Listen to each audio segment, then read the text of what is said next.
Have you ever wanted to believe something so intensely that you would do anything to ensure that you could maintain that belief, even if it didn't line up with the facts? In John chapter 7, Jesus was teaching in the temple, and a lot of people heard him and believed him and were saying very favorable things about him, but another group of people, the rulers of the Pharisees, heard him and refused to believe him. In fact, they began to tear down many things about Jesus just to sustain their unbelief and to maintain their own belief that was not true. In verse 15, we read that they say, "How does this man know letters, having never studied?"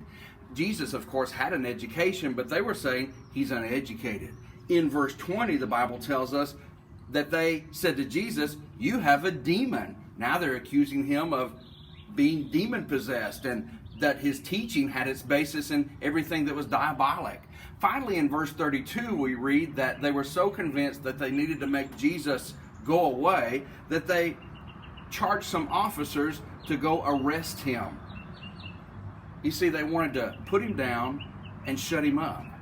And then, if that wasn't enough, in verse 49, it tells us that the crowd that they said, these Pharisees said of the crowd who believed in Jesus, they are accursed. So they criticized Jesus, they criticized the crowd, the people who listened and believed in Jesus, and their justification for all of this is found in verse 48.